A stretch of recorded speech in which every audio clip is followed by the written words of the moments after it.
Varjak Paw, Chapter 5. The temperature seemed to drop. Varjak shivered. "I don't like this," whispered Elder Paw. "I don't like this one bit." The gentleman pointed at them menacingly across the garden. He then went down and touched the collars of his black cats and whispered something secretive into their ears. Then he turned and went inside, leaving Varjak and Elder Paw alone with his two cats.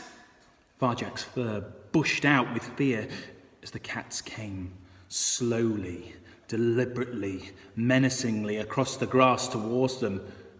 There was something so strange, so menacing about the way they moved. "Who are you?" Elder Paw said. They didn't answer.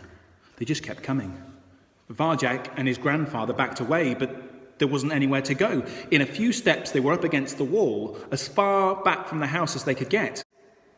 Varjak's pulse was racing. He remembered how the gentleman's cats had just pushed him aside before so easily. It looked like nothing in the world could stop them now. He scratched at his collar. He felt it tight around his neck. "Varjak," Elder Paw said, urgently, but without a hint of worry in his voice.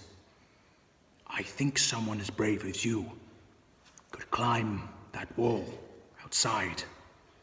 Don't you?" Varjak glanced up. The stone was concealed by moss. There was no hiding the wall's height. It was massive. "Don't worry," said Elder Paw. "You'll have time. I will see to that." I'll have time?" Varjak's head was swimming. What was Elder Paw saying? That he should go outside on his own, but surely they should both... No, we can't. Only one of us can get out. I'll keep them busy. You must get outside.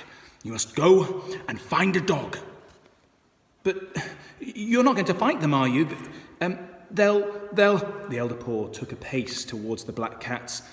In his eyes was a fire Varjak had never seen before. "Go!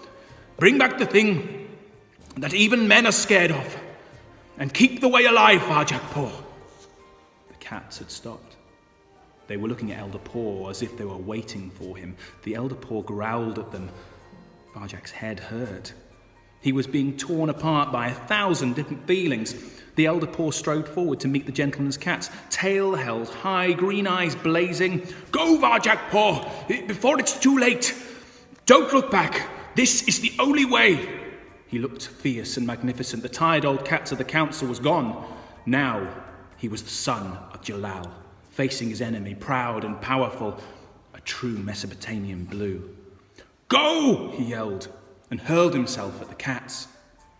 They nodded as he came, as if it was all too easy. The Elder Paw ran straight at them, but then he seemed to shimmer for a moment, and went through the gap between them and came out the other side. The two cats spun around. The Elder Paw was just out of their reach. They glanced at each other and went after him again. Varjak's heart thumped in his throat. His grandfather was leading them away, through the trees, back towards the house. He was taking them further and further from Varjak, with quick wits and cunning and a flash of silver blue. The black cats were faster. They moved together perfectly. Each one of the sleek-looking, lethal cats watched him. How could Elder Paw fight two together?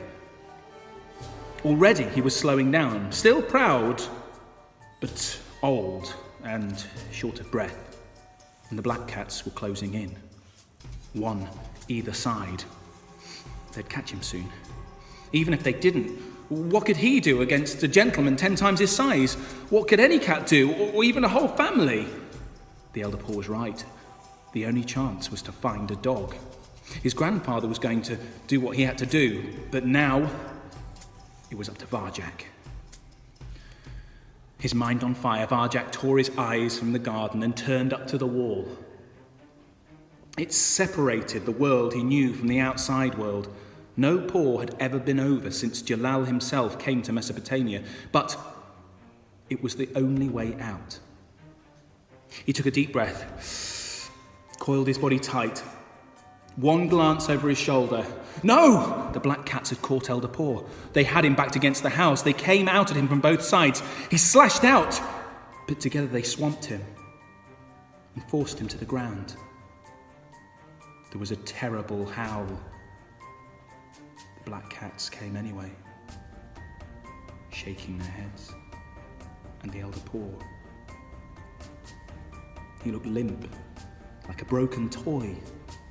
There was a roaring in Varjak's ears. His stomach churned. Everything inside of him screamed now to stay, to fight, to do anything he could. But the elder Paw's words echoed in him.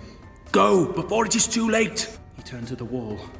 3, 2, 1. Varjak exploded into motion. Back legs uncoiled, front paws reached out for a grip. He found it. Pushed, pumped, powered up and up. Like the wind, Varjak flew up the wall.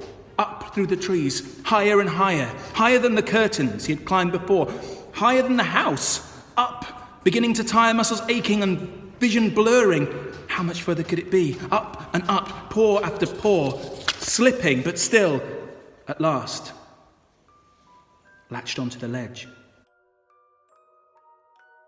Heaved and made it to the top of the wall. Outside!